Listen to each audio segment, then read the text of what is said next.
কি রে ভালো করে পাটিস না? হ্যাঁ, হাতে কি জ্বর নাই? দুই বেলা যে তোকে খাবার দেই, খাবারগুলো কোথায় যায়? ভালো করে পাটিস।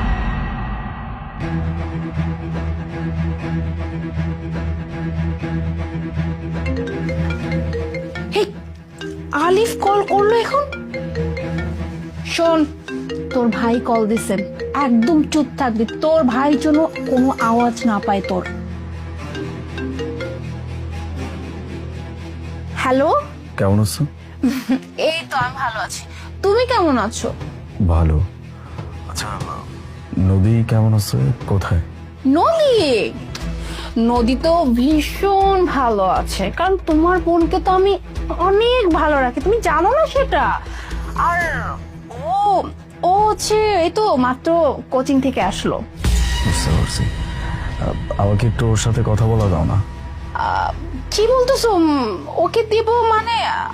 বললাম না, ও মাত্র কোচিং থেকে আসলো, ওকে খাওয়া দাওয়া করিয়ে ও হচ্ছে রেস্ট করতেছে।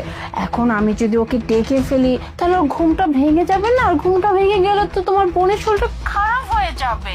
আর আমি তো চাই না তোমার বোনের শরীরটা খারাপ হোক, আফটার অল আমি তোমার বোনকে কত ভালোবাসি। তো আমি, ও যখন উঠবে আমি তোমাকে কথা বলে দেবো। ঠিক আছে, রাখছি তাহলে। আর শোনো না, ওই যে বলছিলাম না যে 50,000 টাকা লাগবে, ওই টাকাটা একটু পাঠিয়ে দিও। পাঠাবো। ওকে। কি রে, কথা শেষ না? পার্টি। মোনা, তোমার মাথায় না বুদ্ধি আছে, তুমি আলিফকে কিভাবে বোকা বানাইলা। আবার এখানে দেখো তার বোনকে দিয়ে পার্টি বানিয়েছ, অথচ সে জানেই না। আরে বুদ্ধু, আমি যদি এরকম নাটক না করি তাহলে কি আমি এত সাম্রাজ্যর মালিক আমি হতে পারবো?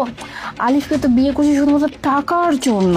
আর এই যে ওর বোনটা, এইটা তো সহ্যই করতে পারি না, ইচ্ছা তো করে এখনই গলা টিপে মেরে ফেলি, কিন্তু এখন তো মারতে পারবো না, কারণ ওর ভাই তো একজন পুলিশ অফিসার। কি করে মারি? তাই তো আমি এমন সুন্দর প্ল্যান সাজিয়েছি একেবারে।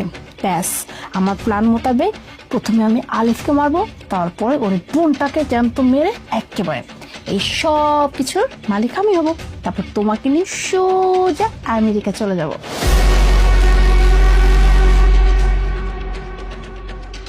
তুমি তুমি না একটা মিশরে গেছিল, আরো টাইম লাগতো, কিন্তু তুমি হঠাৎ করে চলে আসলে যে? ভাইয়া তুমি আসছো? ভাইয়া দেখো না, ভাবি না আমাকে শুধু মারে ভাইয়া, ভাবি আমাকে পড়ালেখাও করতে দেয় না। এই চুপ, এই আলিফ ওর কথা একদম বিশ্বাস করো না, কি উল্টা পুল্টা কথা বলছে মানে।